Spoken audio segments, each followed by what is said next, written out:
Praise the lord. యేసుక్రీస్తు నామంలో మీ అందరికీ శుభములు తెలియజేస్తూ ఉన్నాను. ప్రతిరోజు ప్రభు సన్నిధి కార్యక్రమానికి మిమ్మల్ని అందరినీ కూడా ప్రేమపూర్వకంగా ఆహ్వానం తెలియజేస్తూ ఉన్నాను. ఈ రోజున మనం ధ్యానించుకోబోయేటువంటి అంశం ఏంటంటే ప్రార్థన. ప్రార్థన అనేటువంటి అంశం గురించి గతంలో కూడా మనం కొంచెం ధ్యానం చేసుకున్నాం. మరి ప్రార్థన అనేటువంటిది దేవునితో సంభాషించడం అనేటువంటి మాటను మనం ధ్యానం చేసుకున్నాం. ప్రార్థన చేసుకుని ముందుకెళ్దాం. స్తోత్రం దేవా, సకల ఆశీర్వాదములకు కారణభూతులైన పరలోకమందున మా పరమ తండ్రి, నీ అత్యున్నతమైన నామానికి లెక్కలేని స్తుతులు స్తోత్రాలు వందనాలు చెల్లిస్తున్నాం. యేసు నామంలో నా ప్రభా, నీవే నాతో మాతో మాట్లాడు. ప్రతి వారిని ఆదరించమని, బలపరచమని, వాక్యం ద్వారా ప్రతి వారిని ప్రభా నీ కృపలో భద్రపరచమని ప్రార్థించి నమ్మి పొందుకున్నాం తండ్రి. ఆమేన్. ప్రియులారా, గమనించండి, కొంచెం పాత విషయాలన్నీ మళ్ళీ ఒక్కసారి రిమైండ్ చేస్తాను మీకు. అసలు ప్రార్థన అంటే ఏంటంటే దేవునితో సంభాషించడం అని చెప్పేసి, లేకపోతే దేవునితో మాట్లాడటం, దేవుని మాట వినటం అని చెప్పేసి మనం ధ్యానం చేసుకున్నాం. ఒక కొటేషన్ కూడా చెప్పాను నీకు, చార్లెస్ స్పర్జన్ గారు చెప్పినటువంటిది. నిజమైన ప్రార్థన అంటే ఏంటంటే ఈ యొక్క మానవుని ఆత్మ పరిశుద్ధాత్మ సహాయంతో దేవుని కృపాసనం వద్దకు వెళ్ళడమే ప్రార్థన అని చెప్పేసి చార్లెస్ స్పర్జన్ గారు అన్నారు. మరి ఇలాగ మనం ప్రార్థనలో మరి చాలా రకాలు నేర్చుకుంటూ వచ్చున్నాం. మనం ఎవరికి ప్రార్థన చేయాలి, మనం ఎందుకు ప్రార్థన చేయాలి, మనం ఎలా ప్రార్థన చేయాలి, మనం ఏ సమయంలో ప్రార్థన చేయాలి, మనం ఎప్పుడు ప్రార్థన చేయాలి అనేటువంటి విషయాలు మనం ధ్యానం చేసుకుంటూ వచ్చున్నాం. మనం ఎప్పుడు ప్రార్థన చేయాలి అనేటువంటి విషయం 2 అంశాలుగా మనం అక్కడ ధ్యానం చేసుకుని వచ్చాం. ఈ రోజున మనం ఎక్కడ ప్రార్థన చేయాలి ప్రియులారా, ఈ రోజున మనం ధ్యానించుకోబోయేటువంటి అంశం ఏంటంటే మనం ఎక్కడ ప్రార్థన చేయాలి అనేటువంటి ఒక అద్భుతమైనటువంటి అమూల్యమైనటువంటి అంశాన్ని మనం ఈ రోజున ధ్యానం చేసుకొని పోతున్నాం. కాబట్టి ప్రతి వారు కూడా శ్రద్ధగా బైబిల్, పెన్న, పుస్తకం దగ్గర పెట్టుకున్నట్లయితే మరి చక్కగా మనం దేవుని వాక్యాన్ని ధ్యానం చేసుకుంటూ ముందుకు వెళ్ళిపోదాం. హల్లెలూయా, దేవునికి స్తోత్రం కలుగును గాక. కాబట్టి ఒక 4 పాయింట్లు చెప్తాను నేను. మనం ఎక్కడ ప్రార్థన చేయాలి అనేటువంటిది అంటే చాలా చోట్ల ఉంటుంది, కానీ మామూలుగా ఒక జనరల్గా 4 విషయాలు చెప్తాను. మీరు రాసుకున్న వాళ్ళు రాసుకుంటూ ముందుకు వెళ్ళిపోదాం. మనం ఎప్పుడు కూడా మొట్టమొదటగా ప్రార్థన ఎక్కడ చేయాలంటే ఒంటరిగా గదిలో లేదా ఏకాంతంగా ప్రార్థన చేయాలంట.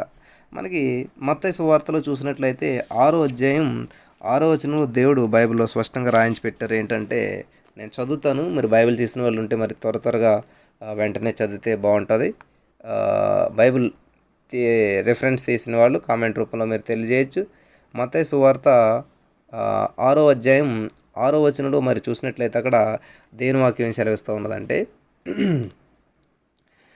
నీవు ప్రార్థన చేయనప్పుడు నీ గదిలోనికి వెళ్ళి తలుపు వేసి రహస్యమందు ఉన్నటువంటి నీ తండ్రికి ప్రార్థన చేయి, అప్పుడు రహస్యం ముందు చూచి నీ తండ్రి నీకు ప్రతిఫలం ఇచ్చును. హల్లెలూయా.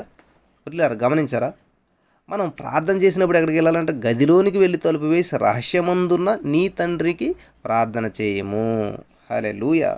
కాబట్టి ఈ రోజున మనం ఇలాగ రహస్యంగా ప్రార్థన చేయడానికి చాలా తక్కువ ఇష్టపడుతూ ఉంటుంటాం. ఎక్కువగా మనం చేసేటువంటి ప్రార్థన నలుగురికి వినిపించాలి, నలుగురికి తెలియాలి, నలుగురు ప్రార్థన చేయాలి, ఒక స్టేజ్ మీదనే మనం ఏదైనా చేస్తే నలుగురు తెలుస్తుంది. కాబట్టి అట్లాంటి వాటికి ఇంపార్టెన్స్ ఇస్తూ ఉంటుంటాం చాలామంది. కానీ ఇక్కడ దేవుడు చెప్తున్నాడు, ప్రార్థన అనేటువంటిది ఎలా ఉండాలంటే ఒంటరిగా గదిలో లేక ఏకాంతంగా ప్రార్థన చేయాలంట. హల్లెలూయా, దేవునికి స్తోత్రం కలుగును గాక.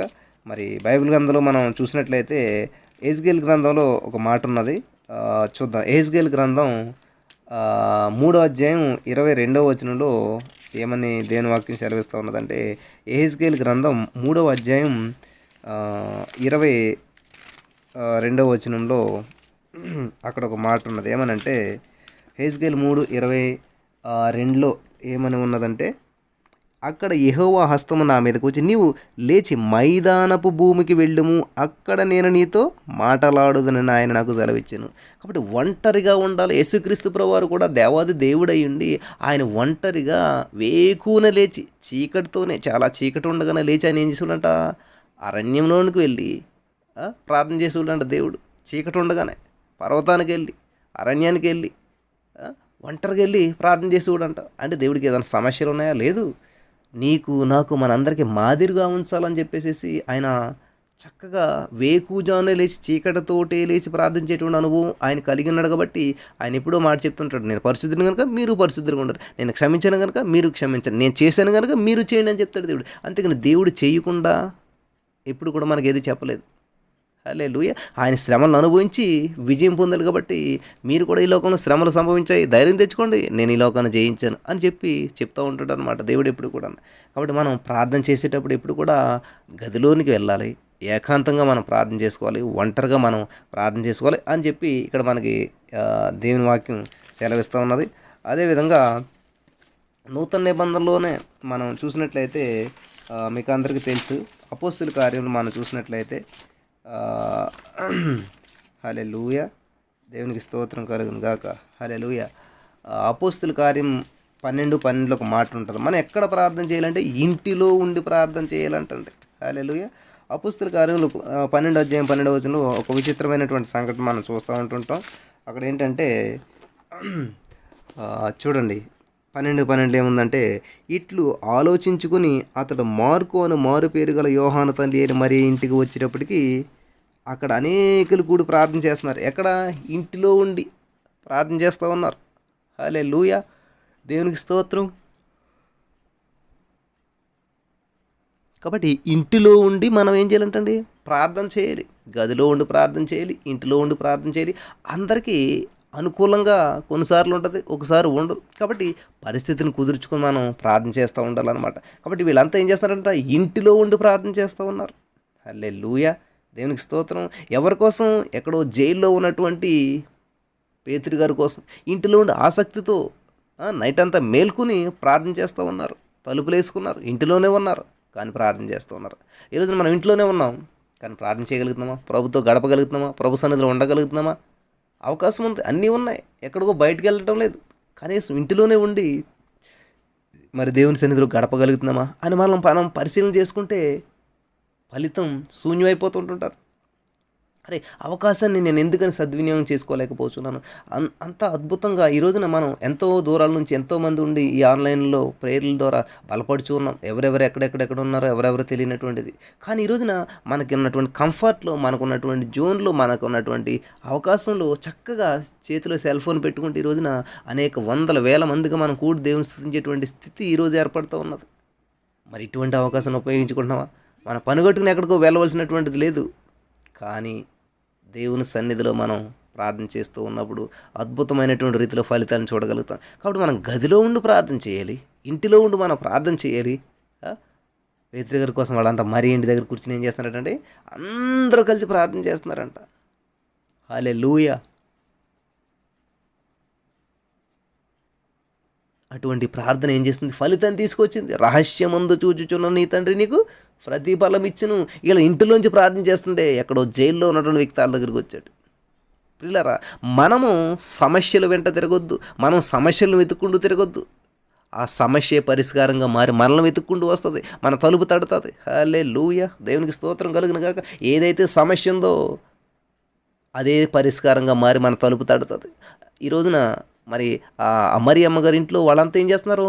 సమస్య కొరకు సమస్య వైపు చూడలేదు, సమస్య గురించి కాదు, ఆ సమస్యకి పరిష్కారం ఏంటని చెప్పి ప్రార్థన చేస్తూ ఉన్నారు. హల్లెలూయా. ప్రార్థన పరిస్థితులు మారుస్తుంది, ప్రార్థన పరిష్కారం చూపిస్తుంది.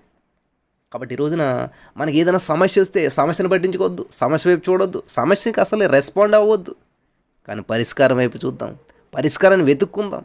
కాబట్టి వీళ్ళంతా ఏం చేస్తున్నారంటే ఇంట్లో కూర్చొని తలుపు వేసుకుని బయట కూడా జరుగుతుంది ఏం చేస్తాం మనం అంతా? బయటకు వచ్చి చూస్తాం ఏం జరుగుతుందా అని. పిల్లలు గమనించాలి, బయటకు వచ్చి చూస్తాం మనం ఏం జరుగుతుందా అని చెప్పేసి. No no no no no.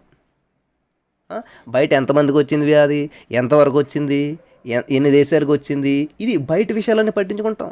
మంచిదే, కానీ నువ్వు చేయవలసింది, నేను చేయవలసింది, మనకు ఉన్నటువంటి బాధ్యత ఏంటంటే ఆ సమస్యను ఎలా పరిష్కరించాలంటే నువ్వు నేను ఇంటిలో తలుపేసుకుని ప్రార్థన చేస్తే సమస్య పరిష్కరించబడుతుంది. కానీ అది మనం చేయట్లేదు. ఈరోజు నేను చేస్తున్నామంటే సమస్య ఎంతవరకు వచ్చింది, సమస్య ఎంత ప్రభావితంగా ఉంది, సమస్య యొక్క లక్షణాలు ఏంటి, సమస్యను బాగా మెడిటేట్ చేస్తూ ఉన్నాం, సమస్యను ధ్యానిస్తూ ఉన్నాం. గమనించండి ప్రియులారా. కాబట్టి సమస్య మీద ఫోకస్ వెళ్ళిపోతుంది కాబట్టి మనకి పరిష్కారాన్ని కనుగొనలేకపోతున్నాం, పరిష్కారాన్ని పక్కన పెట్టేస్తూ ఉన్నాం. కాబట్టి వీళ్ళైతే అలా కాదే, ప్రార్థన చేస్తూ ఉన్నారు. అయ్యో జైల్లో ఉండిపోయాయినా, అయ్యో ఎంత కొడుతున్నారేమో, తిడుతున్నారేమో, బాధపడుతున్నారు, ఏమీ లేదు, ప్రార్థన చేస్తున్నారు, ప్రభువుని మహింపరుస్తూ ఉన్నారు.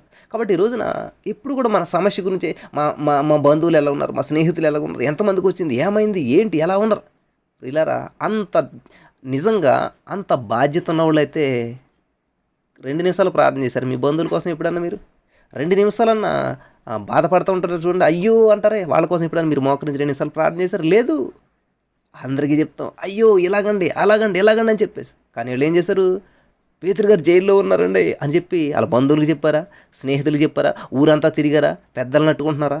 సంఘ పెద్దలను పిలుస్తున్నారా? లేకపోతే వాళ్ళని పట్టుకుంటున్నారా? వీళ్ళని ఎవరిని కాళ్ళు పట్టుకోవట్లేదు, కేవలం తలుపు వేసుకుని ప్రార్థన చేస్తున్నారు. ప్రియులరా, ఒక చెట్టు ఈ రోజున ఫలాలు ఫలించిందంటే, ఒక చెట్టు ఈ రోజున మహావృక్షమైందంటే అది రహస్యంగా భూమిలోకి వెళ్తుంది. ముందు రహస్యంగా వేర్లను భూమిలో నాటుకుంటుంది. భూమిలో బలపడ్డ తర్వాత అప్పుడు ఫలం పైకి వస్తుంది. హల్లెలూయా, దేవునికి స్తోత్రం కలుగును గాక. అంతేగాని ముందు ఫలం ఫలించి తర్వాత వేర్లు నాటుకుంటానంటే ఏ చెట్టు కూడా అడ్రస్ ఉండదు, అది ఎంతో కాలం నిలబడదు. హల్లెలూయా. కాబట్టి ఈరోజు మనం నేర్చుకోవాల్సినటువంటి జీవిత పాఠాలు ఏంటంటే, సమస్య ఎక్కడుంది అని సమస్య వైపు చూస్తూ ఉంటుంటా. ఇది ఎలా తీరుతుంది, ఈ సమస్య ఎలా తీరుతుంది, ఇప్పుడు ఎలా వస్తాడు ఆయన?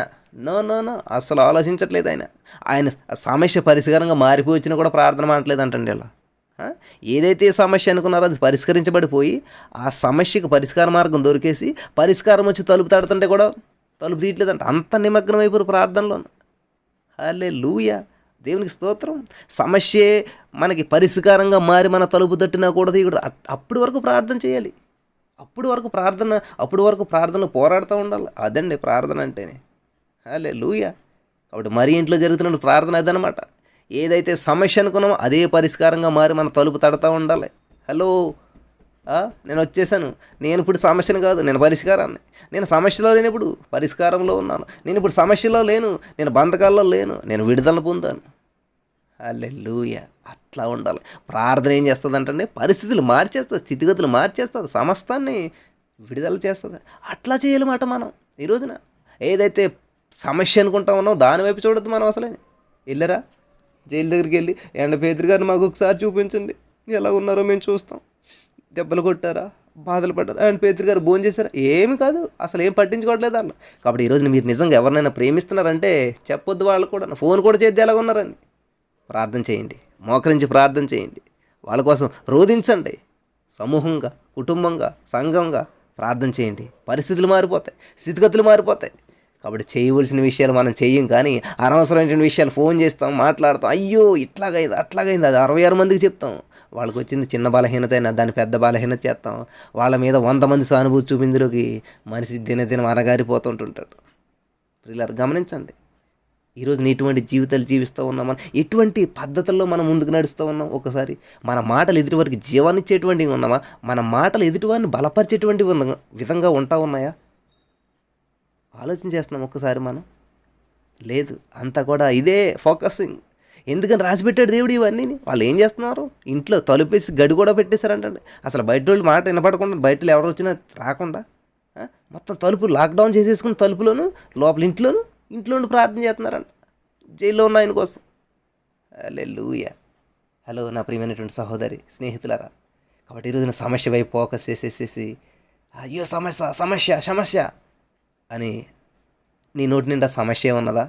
లేక పరిష్కారాన్ని ప్రకటిస్తూ ఉన్నావా? పరిష్కారం వైపు చూడగలుగుతున్నావా? పరిష్కారాన్ని వెతుకుచున్నావా? పరిష్కారాన్ని ప్రకటిస్తున్నావా? హల్లెలూయా, దేవునికి స్తోత్రం. యేసు నామములో నువ్వు తోలుకొచ్చినందుకు వందనాలు తండ్రి అని చెప్పి అలా ఎలుగెత్తు ప్రార్థన చేస్తూ ఉన్నారు. దేవునికి స్తోత్రం కలిగింది. అదండి ఇంటిలో ఉండేటువంటి ప్రార్థనకు అంత అద్భుతమైనటువంటి శక్తి ఉంది. గదిలో నుండి చేసినటువంటి ప్రార్థన సంఘంలో, సమాజంలో ప్రతి బంధకాలని తెంపివేస్తుంది అనమాట. హల్లెలూయా, దేవునికి స్తోత్రం కలుగును గాక. కాబట్టి ఇంటిలో ఉండి చేస్తున్నటువంటి ప్రార్థన, ఇంటిలో ఉండి చేస్తున్నటువంటి ప్రార్థన జైల్లో ఉన్నటువంటి వ్యక్తిని తీసుకొస్తూ ఉంది, బంధకాల్లో ఉన్నటువంటి వ్యక్తిని విడిపిస్తూ ఉంది, బాధల్లో ఉన్నటువంటి వ్యక్తిని విడిపిస్తూ ఉంది, శోధనలో ఉన్నటువంటి వ్యక్తిని విడిపిస్తూ ఉంది. కాబట్టి ఈరోజు నేను మనంతా కూడా ఇంటిలో ఉండి గదిలో ఉండి చేసేటువంటి ప్రార్థన ప్రపంచంలో ఉన్న ప్రతి వ్యక్తి బంధకాలను విడిపిస్తుంది. హల్లెలూయా, దేవునికి స్తోత్రం కలుగును గాక. అది రెండవదిగా. మూడవదిగా మనం చూసినట్లయితే మందిరంలో ఉండి ప్రార్థన చేయాలంటాడు. దేవునికి స్తోత్రం కలుగును గాక. ఇది అపోస్తలుల కార్యములు 4:31 మనం చూసినట్లయితే, వారు ప్రార్థన చేయగానే వారు కూడి ఉన్న చోటు కంపించెను. అప్పుడు వారందరూ పరిశుద్ధాత్మతో నిండిన వారై దేవుని వాక్యం ధైర్యంగా బోధించిరి. హల్లెలూయా. మనకు మాట్లాడటానికి శక్తి లేదా? దేవుని వాక్యాన్ని బోధించడానికి మరి సరైనటువంటి జ్ఞానం లేదా? ఏ విషయంలో మనం వెనక్కున్నా కానీ ఏం చేయాలంటే మందిరంలో కూడి వాళ్ళు ప్రార్థన చేస్తూ ఉన్నారంట. మందిరంలో ఉండి ఎప్పుడైతే ప్రార్థన చేస్తున్నారో అద్భుతమైనటువంటి ఆత్మ అభిషేకం వచ్చిందంటండి. ధైర్యంతో దేవుని వాక్యం బోధిస్తున్నారట. దేవుని వాక్యం బోధించడానికి ధైర్యం కావాలి నా ప్రియమైనటువంటి సహోదరి స్నేహితులు. దేవుని వాక్యాన్ని మాట్లాడటానికి కావాలి ధైర్యం మనకి. ఈ లోకంలో నువ్వు మాట్లాడకపోయినా పర్వాలేదు, ఈ లోకంలో నువ్వు ముందుకెళ్ళకపోయినా పర్వాలేదు, కానీ దేవుని వాక్యం బోధించడంలో, దేవుని వాక్యం ప్రకటించడంలో ధైర్యంగా ఉండాలి. వీళ్ళు ఎప్పుడైతే మందిరంలో ప్రార్థన చేస్తూ ఉన్నారో ఏం చేస్తున్నారంటండి, చాలా అద్భుతమైన మాట ఇది. వారు ప్రార్థన చేయగానే వారు కూడి ఉన్న చోటు కంపించెను. దేవునికి స్తోత్రం, హల్లెలూయా. కంపించాలంటాడు. ప్రార్థన చేసినప్పుడు కదిలించబడాలి, ప్రార్థన చేసినప్పుడు పరిస్థితులు మార్చబడాలి, ప్రార్థన చేసినప్పుడు హృదయాలు తెరవబడాలి, ప్రార్థన చేసినప్పుడు ప్రతి వారి హృదయం దహించి వేయబడుతూ ఉండాలి. దహించి అగ్ని అయినటువంటి దేవుని శక్తిని ప్రతి వారు అనుభవించాలి. హల్లెలూయా, దేవునికి మహిమ కలిగిన గాక. కాబట్టి ఈ రోజున దేవుని వాక్యం వినిచిన ప్రియమైనటువంటి సహోదరి, వారు ప్రార్థన చేయగానే వారు కూడినటువంటి చోటు కంపించెను. గజ గజ వనకాలన్నమాట. హల్లెలూయా. సమస్యలు మరి పట్టి వీడుస్తున్నటువంటి ప్రతి వారిలో ఉన్నటువంటి ప్రతి సమస్యలు, బంధకాలు వదిలి వెళ్ళిపోవాలి. ప్రతి వారు స్వస్థతలు పొందుకోవాలి, అద్భుతాలు పొందుకోవాలి. దేవునికి స్తోత్రం కలుగును గాక. హల్లెలూయా. నా ప్రియమైనటువంటి సహోదరి స్నేహితులారా, ఆలోచన చేయండి. కాబట్టి మనం సమస్యను చూసి మనం పరుగులు తీస్తూ ఉన్నామా? సమస్యలు మనం పరుగులు పెట్టిస్తున్నాయి సమస్యలు, లేక మనం సమస్యగా మారాలి. అదో పెద్ద సమస్య అయితే దాని తాత మనం అవ్వాలన్నమాట. సమస్యకే తాత. వామ్మో, నేనేదో పీడించనంటే నన్ను పీడించినట్టు బాబు పీడేవాడని చెప్పి ఏం చేయాలి? పారిపోవాలి సమస్య. హల్లెలూయా, దేవునికి స్తోత్రం కలుగును గాక. మనకి సాతానుగాడు శోధించటంలో మరి సొమ్మసిల్లిపోవాలి కానీ ఏంటంటే, శోధకుడు శోధించడంలో సొమ్మసిల్లిపోవాలి కానీ విశ్వాసి మరి దేవుని మీద విశ్వాసం ఉంచడంలో విసుగు చెందకూడదంట. హల్లెలూయా, దేవునికి స్తోత్రం కలిగిన గాక. నా ప్రియమైనటువంటి సహోదరి స్నేహితులారా, అద్భుతం. మందిరంలో వాళ్ళు ప్రార్థన చేస్తూ ఉంటుంటే ఆ చోటంతా కంపించి వాళ్ళు పరిశుద్ధాత్మతో నిండిన వారి దేవుని వాక్యం ధైర్యంగా బోధించిరి. హల్లెలూయా. దేవుని వాక్యం బోధించాలంటే పరిశుద్ధాత్మ చేత నింపబడాలి. ప్రియులారా, దేవుని వాక్యం బోధించాలి, ధైర్యంగా చెప్పాలంటే పరిశుద్ధాత్మ చేత నింపబడినప్పుడు మాత్రమే ధైర్యంగా బోధించగలుగుతాం మనం. హల్లెలూయా, దేవునికి స్తోత్రం. ప్రియులారా, నీటితో గాలితో నింపబడినటువంటి బుడగ మాత్రమే, బెలూన్ మాత్రమే ఆ నీటి అడుగున ఉన్నా కానీ పైకి లేపబడుతుంది, తేలబడుతుంది. ఎంత ముంచినా కూడా ధన్మని పైకి వస్తుంది. ఏది నీటి గాలితో నింపబడినటువంటిది మాత్రమే, లేదంటే కిందే ఉంటుంది. హల్లెలూయా, దేవునికి స్తోత్రం. అది లేపబడాలంటే ఖచ్చితంగా గాలితో నింపబడాలి, అప్పుడు మాత్రమే అది ఎంత నీటిలోంచైనా పైకి లేస్తుంది. కాబట్టి ఈ రోజున దేవుని వాక్యాన్ని బోధించాలంటే ధైర్యం కావాలంటే పరిశుద్ధాత్మ శక్తి చేత మనం నింపబడినట్టు వారం అయితేనే దేవుని వాక్యం ధైర్యంగా బోధించగలుగుతాం. హల్లెలూయా, దేవునికి స్తోత్రం కలుగును గాక. నా ప్రియమైనటువంటి సహోదరి స్నేహితులారా, మరి మీకు ఏ విషయాల్లో బలహీనతలు ఉన్నాయో, ఏ విషయాల్లో భయపడుతున్నారో, దేవుని వాక్యంలో మాత్రం ధైర్యంగా ఉండండి. ఈ లోకంలో సమస్యలు వచ్చాయి, ఇబ్బందులు వచ్చా, భయపడకండి. దేవుని బట్టి ధైర్యంగా ఉండండి. హల్లెలూయా, దేవునికి స్తోత్రం. మనకి మొదటి సమయాలు 1:10 చూసినట్టయితే హన్నా గారు ఏం చేస్తుందంటండి, దేవుని సన్నిధిలో ప్రార్థన చేస్తూ ఉంది. హల్లెలూయా, దేవుని మందిరంలో ప్రార్థన చేస్తూ ఉందామే. సమస్య వచ్చింది, అందరి వైపు చూస్తుంది, డాక్టర్ వైపు చూస్తుంది, అన్నీ చేసింది, కానీ దెర్ ఈజ్ నో రిజల్ట్. అప్పుడు ఏం చేసిందంటే మందిరంలోకి వెళ్ళి ప్రార్థిస్తూనే ఉంది అనమాట. కొన్నిసార్లు మన ఆత్మీయులకి మన అర్థమవుతుంది మన ప్రార్థన, మన భాష, మన మనోవేదన. డోంట్ వర్రీ, భయపడకండి, బాధపడకండి. వాళ్ళకి కదా అర్థం అవ్వాల్సింది. నీ బాధ, నీ మనోవేదన, నీ దుఃఖము చూస్తున్నాడు దేవుడు. రహస్యమందు చూచుచున్న తండ్రి నీకు ప్రతిఫలం ఇస్తాడు. హల్లెలూయా. ఏంటంటే, నీవు ప్రార్థన చేయనప్పుడు గదిలోనికి వెళ్ళి తలుపు వేసి ప్రార్థన చేయము, రహస్యమందున్నటువంటి నీ తండ్రి నీకు ప్రతిఫలం ఇస్తాడు. ఎవరండి? రహస్యమందున నీ తండ్రి నీకు ప్రతిఫలం ఇస్తాడు. కాబట్టి నీ పొరుగు వాళ్ళకి నువ్వు మత్తుల్లా కనపడవచ్చు, నీ పొరుగు వాళ్ళకి నువ్వు చేస్తున్నటువంటి ప్రార్థనలా కనిపించకపోవచ్చు. ఎవరు? సమూయేలు గారు అంటా ఉన్నాడు ఆయన. ప్రియులారా, ఆ సమూయేలు గ్రంథంలో ఆయన అంటా ఉన్నాడు, మీరు చదవచ్చు కావాలంటే. చూడండి, బహు దుఃఖాక్రాంతురాలై వచ్చి యెహోవా సన్నిధిన ప్రార్థన చేసి బహుగా ఏడ్చుచుండెను. దేవునికి స్తోత్రం కలిగిన కాక. బహుగా ఏడ్చుచుండెను. కాబట్టి దైవ సేవకుడికి కూడా ఈమె తాగేసిందా ఏంటి అనిపిస్తుంది. కాబట్టి ఒకసారి మన దైవ సేవకులకి, మన దైవికమైనటువంటి బిడ్డలకి, మన పక్కన ఉన్నటువంటి వారికి, ఆత్మీయులకు కూడా ఒకసారి అర్థం కాకపోవచ్చు. డోంట్ వరీ, బాధపడొద్దు నా ప్రియమైనటువంటి సహోదరి స్నేహితులు. నీ అన్నదమ్ములు నిన్ను అర్థం చేసుకోలేదా? నీ బంధువులు నిన్ను అర్థం చేసుకోలేదా? నీ ఇంట్లో వాళ్ళు నిన్ను అర్థం చేసుకోలేదా? నీ ఫ్రెండ్స్ నిన్ను అర్థం చేసుకోలేదా? బాధపడొద్దు. అర్థం చేసుకోవాల్సినటువంటి ఆయనకి తెలుసు. నీ హృదయాంతరంగంలో ఉన్నటువంటి బాధ ఏంటి ఆయనకి తెలుసు. ఆయన గుర్తిస్తాడు. ఆయన రహస్యం ముందు చూచుచున్న తండ్రి నీకు ప్రతిఫలం ఇస్తాడు. హల్లెలూయా. కాబట్టి మనకు కావాల్సింది దేవుడు చూశాడా లేదా, దేవుడు విన్నాడా లేదా. హల్లెలూయా. బహుగా దుఃఖాక్రాంతురాలు వచ్చి యెహోవా సన్నిధి ప్రార్థన చేస్తుంది. దేవుని మందిరంలో ప్రార్థన చేస్తుంది, యెహోవా సన్నిధిలో ప్రార్థన చేస్తుంది. కాబట్టి మనం ప్రార్థన చేస్తాం. ఎప్పుడన్నా ఇంట్లో మాత్రమే ప్రార్థన చేస్తాం. ఎప్పుడు కూడా దేవుని సన్నిధిలో నోరు మీద దేవుని సన్నిధిలో ప్రార్థన చేయం. ఇంట్లో ప్రార్థన మాత్రం చేస్తాం. అదని ఎప్పుడూ చిన్నగాను. మందిరంలో కూడా ప్రార్థించేటువంటి అనుభవాన్ని కలిగి ఉండాలి మనం. హల్లెలూయా. దేవునికి స్తోత్రం కలుగును కాక. అలాగే గుంపులో మనం అంతా కూడా ప్రార్థన చేయాలన్నమాట. అపోస్తుల కార్యంలో 1:14 కూడా చాలా అద్భుతమైన మాట ఉన్నది. మీకు అందరూ ఒకసారి నేను చదివి వినిపిస్తాను. 1:14 చూసినట్లయితే, వీరందరూ వీరితో కూడా కొందరు స్త్రీలను, యేసు తల్లి అయిన మరియయు ఆయన సహోదరును ఏక మనసుతో ఎడతెగక ప్రార్థన చుండిరి. ఏంటండి, ఎంత అద్భుతం చూసారా? ఎడతెగక ప్రార్థన చేయుచుండిరి. అపోస్తులు 1:14 ఉన్నటువంటి మాటను ఖచ్చితంగా చూడాలి మీరంతా కూడా. వీరితో కూడా కొందరు స్త్రీలను, యేసు తల్లి అయిన మరియయు ఆయన సహోదరులను ఏక మనసుతో ఎడతెగక ప్రార్థన చేయుచుండిరి.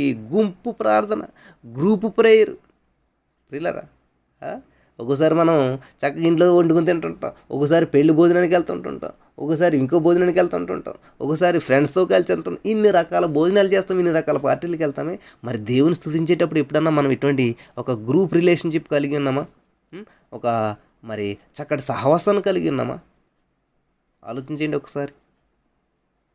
హల్లెలూయా. దేవునికి స్తోత్రం కలిగిన గాక.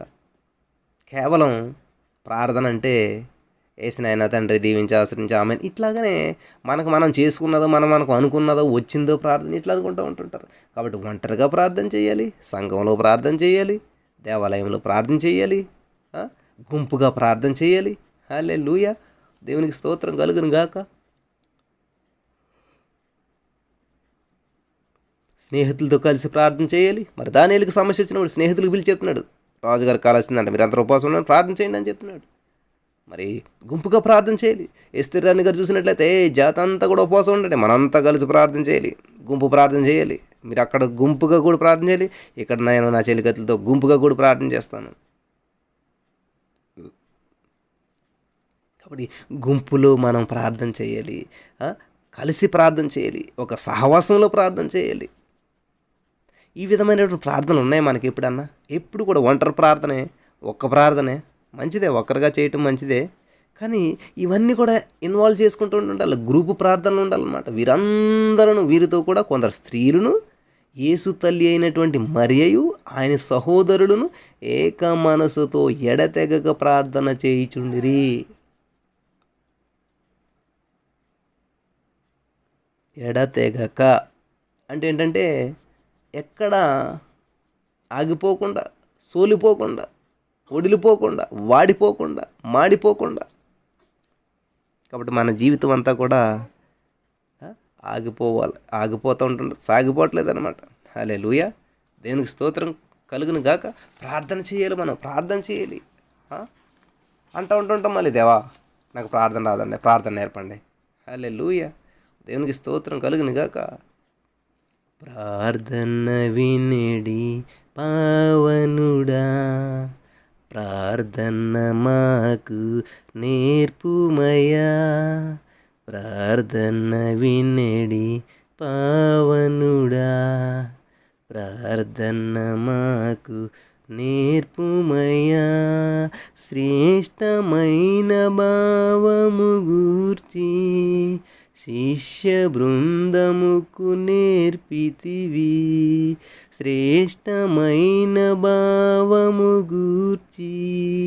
శిష్య బృందముకు నేర్పితివి, వరముడ నిన్ను ప్రణుతించెను ప్రియముగా. పరలోక ప్రార్థన నేర్పుమయా, పరముడ నిన్ను ప్రణుదించెను ప్రియముగా. పరలోక ప్రార్థన నేర్పుమయా, ప్రార్థన వినెడి పావనుడా.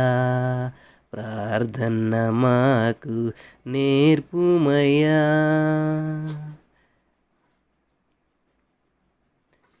పరమదేవుడావని తెలచి, కరములెత్తి జంటగా మోడ్చి. పరముదేవుడావని తలచి, కరములెత్తి జంటగా మోడ్చి. శిరమును ఉంచి సరిగను వేడిన సుంకరి ప్రార్థన నేర్పుమయా. శిరమును వంచి సరిగను వేడిన సుంకరి ప్రార్థన నేర్పుమయా. ప్రార్థన వినెడి పావనుడా, ప్రార్థన మాకు నేర్పుమయా. శత్రుముఖ నిన్ను చుట్టుకొని, సిలువపై నిన్ను చంపగను. శత్రుముఖ నిన్ను చుట్టుకొని, సిలువపై నిన్ను చంపగను. శాంతముతో శత్రులు బ్రోవగా, సల్లిపిన ప్రార్థన నేర్పుమయా. హల్లెలూయా. శాంతముతో శత్రుల బ్రోవగా, సల్లిపిన ప్రార్థన నేర్పుమయా. ప్రార్థన వినెడి పావనుడా, ప్రార్థన మాకు నేర్పుమయా. హల్లెలూయా, హల్లెలూయా. ఏంటండి? శత్రుమూక నిన్ను చుట్టుకొని సిలువపై నిన్ను చంపుతూ ఉన్నారు. అటువంటి సమయంలో శాంతముతో నీ శత్రువుల గురించి నువ్వు పలికినటువంటి ప్రార్థన నేర్పయ్యా. హల్లెలూయా. దేవునికి స్తోత్రం. బల్లం ఇచ్చికి పడుతుంటే శాంతంతో ప్రార్థించేటువంటి స్వభావం ఉన్నదా మనలో? పిల్లరా, మేకులు ఇచ్చి కొడుతుంటే శాంతంతో ప్రార్థించేటువంటి స్వభావం ఉందా మనలో? అన్నీ అనుకూలంగా ఉన్నప్పుడు, అంతా అద్భుతంగా ఉన్నప్పుడు, బర్త్డే కేక్ కటింగ్ చేసినప్పుడు ప్రార్థన చేయటం కాదు పిల్లరా. అసలైనటువంటి కటింగ్ ఏంటంటే కేక్ శరీరానికి సాదృశ్యం. నిజంగా కత్తితో మన శరీరాన్ని కట్ చేస్తున్నప్పుడు మనం ప్రార్థన చేయగలుగుతామా? కత్తితో మనం పొడుస్తున్నప్పుడు మనం ప్రార్థన చేయగలుగుతామా? శాంతంతో హల్లెలూయా. తండ్రి వీరేమి చేయుచున్నారో వీరెరుగురు తండ్రి. అక్కడ వస్తుందా మన ప్రార్థన పిల్లరా. శత్రుమూక నిన్ను చుట్టుకొని, సిలువపై నిన్ను చంపగను. శాంతముతో శత్రుల బ్రోవగా, సలిపిన ప్రార్థన నేర్పుమయా. ఆ ప్రార్థన నేర్పవయ్యా నాకు. యేసయ్యా, అటువంటి ప్రార్థన నేర్పించు. ఎటువంటి శ్రమలు వచ్చినా, ఎటువంటి ముళ్ళు గుచ్చుకున్నా, ఎటువంటి మేకులు గుచ్చుకున్నా, ఎటువంటి బల్లలు గుచ్చుకున్నా కూడా శాంతంతో చేసేటువంటి ప్రార్థన కావాలి నాకు. శాంతంతో చేసే ప్రార్థనకు నేర్పయ్యా ప్రియులరా. ఇది ప్రార్థన. సంతోషంగా ఉన్నప్పుడు, కడుపు నిండిపోయినప్పుడు, అన్నీ బాగున్నప్పుడు, లేకపోతే ఆర్థిక సమస్యలు వచ్చినప్పుడు, అనారోగ్య సమస్యలు వచ్చినప్పుడు చేసేటువంటిది కాదండి ప్రార్థన. ఎటువంటి సమస్యలు వచ్చినా, ఎటువంటి పరిస్థితులు చుట్టుముట్టినా కూడా శాంతముతో హల్లెలూయా శత్రువులను బ్రోవగా, శాంతముతో శత్రువులను బ్రోవగా పలికినటువంటి ప్రార్థన అది నేర్పయ్యా దేవ నాకు. అంతేగాని ఏదో ఆచారంగానే ప్రతిరోజు చేసేటువంటి ప్రార్థన కాదు. ఏమమ్మా ప్రార్థన చేయలేదంటే రావట్లేదండి ప్రార్థన. ఎందుకనంటే మనసు నలిగిపోయిందండి, మనసు పాడైపోయిందండి, ప్రార్థన రావట్లేదు. విరిగి నలిగిన మనసే దేవునికి ఇష్టమైన బలి. ప్రియులారా గమనించండి. కాబట్టి మనసు నలిగిందంటే ఖచ్చితంగా దేవునికి ఇష్టానుసారమైన ప్రార్థన వస్తుందని. కాబట్టి ఈ రోజున చాలామంది ఏమ్మా పాట పాడలేదు, ఏమ్మా ఇది అదంటే, అయ్యా నాకు బాగోలేదండి, నాకు సమస్య వచ్చిందండి. ప్రియులారా, ఎటువంటి పరిస్థితులు ఎదురైనా ఆ, నాకు చాలా బాగా నచ్చిందండి అది. శత్రుమూక నిన్ను చుట్టుకొని సిలువపై నిన్ను చంపగను, శాంతముతో శత్రులు బ్రోవగ సలిపిన ప్రార్థన నేర్పుమయ్యా. హల్లెలూయా. ఏంటంటే శాంతముతో సలిపినటువంటి ప్రార్థన, శాంతంతో చేసినటువంటి ప్రార్థన. పళ్ళు బిగబట్టి దేవా వీళ్ళు ఏం చేస్తున్నారో తెలియట్లేదు అంటలేదు దేవుడు. ప్రియులరా, గమనించండి, పళ్ళు బిగబట్టి చెప్పట్లేదు దేవుడు. ఏంటి ప్రభా వీళ్ళు ఎట్లా ఇంత కష్టంగా ఉంటుంది అనుకోవట్లేదు అంటాడు దేవుడు. ఎంత శ్రమ వస్తే అంత శాంతంగా ప్రార్థన చేస్తున్నారు అంటే that is the will of God అండి. అదండి హార్ట్ ఆఫ్ గాడ్, అదండి దేవుని మనస్సు. కాబట్టి ఈ రోజున పరిస్థితులు మనల్ని ప్రభావితం చేయకూడదు, మనం పరిస్థితులను ప్రభావితం చేసే విధంగా ఉండాలి. ఎటువంటి పరిస్థితులు మన మీద పడ్డా కూడా మనం ప్రభావితం అయిపోకూడదు. దేవునికి స్తోత్రం కలుగును గాక. హల్లెలూయా. గుంపులో ఉండి మనం ప్రార్థన చేస్తూ ఉన్నప్పుడు ఎట్లా ఉంటాం ప్రియులారా? ఇక్కడ యేసుక్రీస్తు ప్రభువుని ఒక గుంపు వచ్చింది, రావణ వారు వచ్చారు, కొరడాలతో కొట్టారు, అన్ని చేశారు, ఇన్ని చేశారు. ఆయనలో ఉన్నటువంటి శాంత గుణాన్ని పోగొట్టలేకపోయారు. ఆయన అంత హింసిస్తున్నంత అలాగంటున్నా కూడా కోప్పడ్డాడు ఆయన. శ్రమలను అనుభవిస్తున్నప్పుడు చాలా కోప్పడిపోతుంటారు చాలామంది. ఇబ్బందులు, ఇరుకులు, క్లిష్ట పరిస్థితులు, కష్ట పరిస్థితులు వచ్చినప్పుడు, ఆందోళనకరమైన పరిస్థితులు ఎదురైనప్పుడు చాలామంది కోప్పడిపోతుంటుంటారు, చాలా ఇరిటేట్ అవుతుంటుంటారు. ప్రియులారా, నా పరిస్థితి అసలు బాగాలేదు, ఇప్పుడు మాట్లాడుకో అంటుంటుంటారు. దయచేసి గమనించాలి ప్రియులారా, ఏ సిచ్యువేషన్ వచ్చినా కూడా మన మైండ్ చేంజ్ అవ్వకూడదు, మన మాట చేంజ్ అవ్వకూడదు, మన ముఖ కవళికలు చేంజ్ అవ్వకూడదు. అటువంటి శక్తి యేసుక్రీస్తు ప్రభువుకు ఉంది. నిజంగా మనం దేవుని బిడ్డలమైతే, నిజంగా దేవుని రక్తం చేత కడగబడినట్లయితే పరిస్థితుల ప్రభావం మన మీద పడకూడదు. ఏ పరిస్థితులు మన మాట మార్చకూడదు, మన పరిస్థితులు మార్చకూడదు. హల్లెలూయా. అదే చెప్తున్నాడు దేవుడు. యేసయ్య మనకు అదే నేర్పుతూ ఉన్నాడు. యేసయ్య చేశాడు, చీకటితోటి లేచి ప్రార్థన చేశాడు. ఆయన లేకుండా చెప్పేసేసి మీరు చేయమని అనట్లేదు ఆయన. దేవునికి స్తోత్రం కలిగిన గాక. హల్లెలూయా. ఎంత అద్భుతమైనటువంటి దేవుని కలిగిన నా ప్రియమైనటువంటి సహోదరి స్నేహితులారు, ఈ రోజున మనం దేవుడు మన కోసం ఎంతో చేశాడు. ఎందుకనంటే నువ్వు నేను ఆయన మహింపరచాలి, ఆయన స్తుతించాలి, ఆయన కనపరచాలి. అద్భుతమైనటువంటి దేవుని కలిగినటువంటి మనం ఈ రోజున మనం చేసేటువంటి ప్రార్థనలు అన్నీ కూడా ఎలా ఉంటాయంటే, నా సమస్య తీర్చు తండ్రి, నా బాధ తీర్చు తండ్రి, నా ఇరుకులు తీర్చు తండ్రి, నన్ను గట్టెక్కించు తండ్రి. ప్రియులరా, దేవుడు మనల్ని గట్టు మీదే పెట్టాడు, గట్టెక్కించడం కాదు. దేవుడు మనల్ని ఉన్నతమైన స్థితిలోనే పెట్టాడు, ఉన్నతమైన స్థితిలోకి రప్పించడం కాదు. మీరు రాజులైన యాజక సమూహాలు అయి ఉన్నారని చెప్తున్నాడు దేవుడు. ఈరోజు నీకు రొట్టె మొక్క గతి లేకపోవచ్చు, కానీ పరలోక రాజ్యంలో దేవుడు కుడిపార్శ్వను కూర్చోబెట్టుకున్నాడు. దేవుడు మిమ్మల్ని ఆల్రెడీ మిమ్మల్ని కుడిపార్శ్వం కూర్చోబెట్టుకున్నాడు. ఇది శాశ్వతమైనటువంటిది కాదు. ఇది ఈ లోకం, ఇక్కడ పరిస్థితులు ఎలాగున్నా పట్టించుకోకు, ఓ లాజరో అని చెప్తున్నాడు దేవుడు. జనాల దృష్టిలో ధనవంతుడు, జనాల దృష్టిలో నువ్వు భేదవాడివే, జనాల దృష్టిలో బట్టలు లేవు, జనాల దృష్టిలో నీ శరీరం కుక్కలాగుతుంది, జనాల దృష్టిలో ఏదో అసహించుకునేటువంటి వ్యక్తిగా నువ్వు ఉండొచ్చు. డోంట్ వర్రీ, అదంతా కూడా రివర్స్ అవుతుంది ఇక్కడికి వచ్చాక. ఎందుకంటే నువ్వు మహా ఉంటే అక్కడ 60-70 సంవత్సరాలు ఉంటావు. నీ ప్రార్థన నాలుగింటున్నాను, కానీ నీకు శరీరాన్ని బాగుపరచట్లేదు. నీ ప్రార్థన నాలుగింటున్నాను, కానీ నీకు మంచి బట్టలు ఇవ్వట్లేదు. నీ ప్రార్థన నాలుగింటున్నాను, కనీసం నీకు రొట్టు ముక్క కూడా ఇవ్వట్లేదు. లాజరు, కొంతకాలమే కదా, కొంచెం అడ్జస్ట్ అయిపో, కొంతకాలం కదా అక్కడ అలా ఉండు, తర్వాత ఉంటుంది అసలు. కాబట్టి దానికోసం ఆలోచించుకో, కొంచెం ఒబు పట్టేసి అయిపోతుంది అన్నాడు. సరే ప్రభా, మరి ఎందుకులా ఈ శరీరం ఎలా తీసిరాను కదా, నాకెందుకు, ఎలా ఉంటే ఏంటి, ఈ శరీరం ఎలా ఉన్నా పర్వాలేదు, నేను పట్టించుకోనులే. కొంతకాలం రెంట్కి వచ్చాను కాబట్టి, ఒక రెంట్ హౌస్లు కాబట్టి ఇది సరే ఏం చేస్తాం అని చెప్పేసేసి ప్రార్థన చేస్తాను అన్నాడు. ప్రభుత్వ కనెక్షన్ సూపర్గా ఉంది. హల్లెలూయా. పూర్ కనెక్షన్ కాదు, రిచ్ కనెక్షన్ ఉందన్నమాట లాజర్ గారికి దేవుడితోటి. అనుదినం ప్రార్థన చేస్తున్నాడు, ఆత్మలో ప్రార్థన చేస్తున్నాడు, ఆత్మలో దేవుని స్తుతిస్తూ ఉన్నాడు. హల్లెలూయా.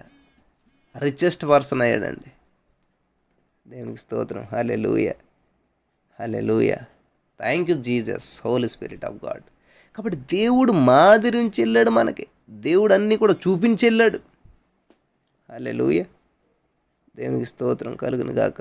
హల్లెలూయా. కాబట్టి ఈ రోజున యేసుక్రీస్తు ప్రభువుని అంగీకరించినటువంటి మనం కేవలం నీటి బాప్తిసం మాత్రమే పొందామండి.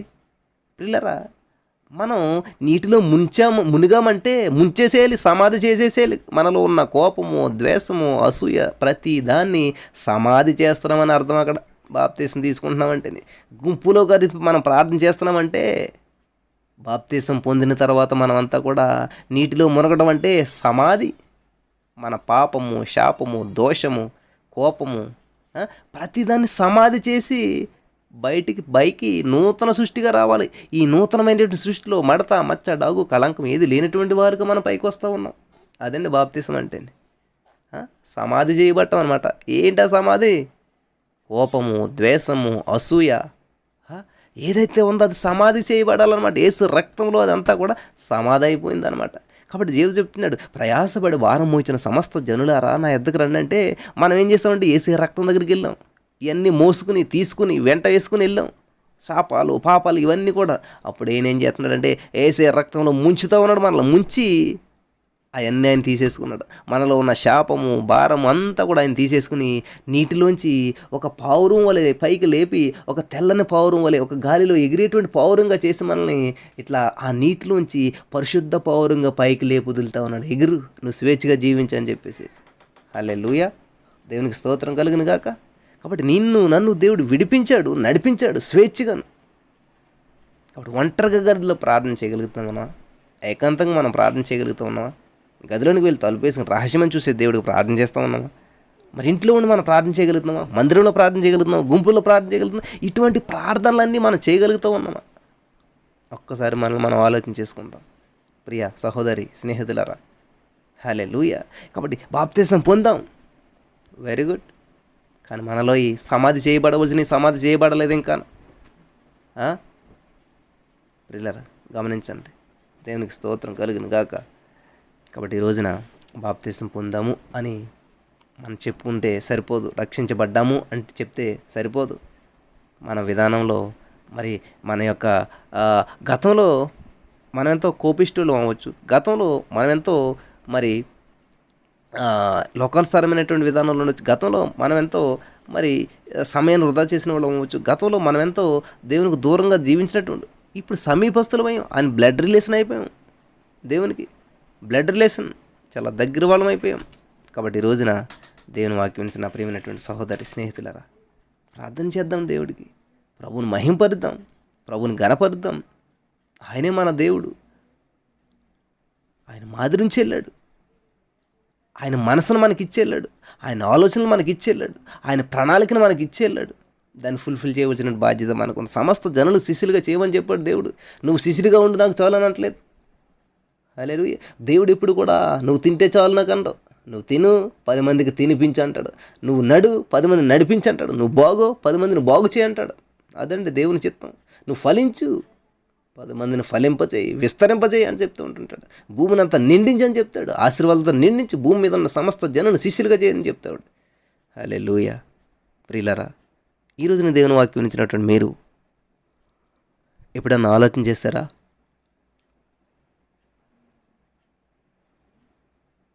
కనీసం ఒక 10 మందికి ఉపయోగపడదాం, 10 మందికి దేవుని సువార్తను ప్రకటించాం, 10 మందికి ప్రభు వైపు నడిపిందామని ఎప్పుడైనా ఆలోచన చేశాను? నేను బాగుంటే చాలు, నాకు రాకపోతే చాలు, ఏ జబ్బు నాకు రాకుండా చాలు, ఏ వ్యాధి నన్ను సోకుండా చాలు, నేను హ్యాపీ, బాగుండాలి, నేనే.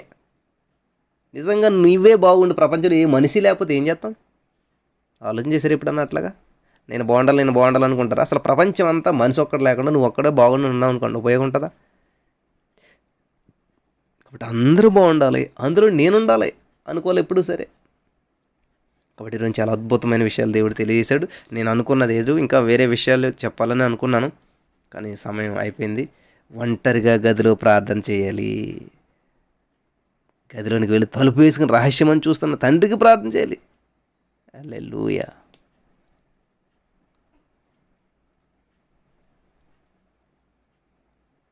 మరి ఇంట్లో గదిలో ఉండి ప్రార్థన చేయాలి. గదిలో ఉండి చేసినటువంటి ప్రార్థన, మరియా ఇంట్లో ఉండి చేసిన ప్రార్థన మహోన్నత రిజల్ట్ని ఇచ్చింది. అక్కడ దేవునికి స్తోత్రం కలిగిన ఫలితాలను చూడగలుగుతున్నాం.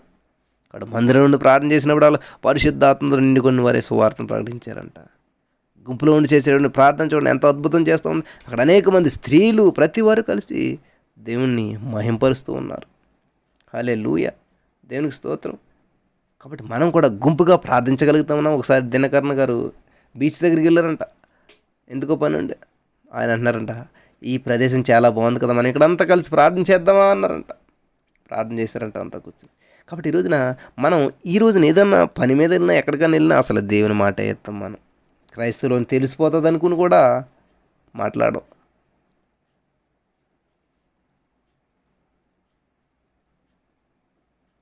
కానీ ప్రార్థన పరిస్థితులు మార్చింది.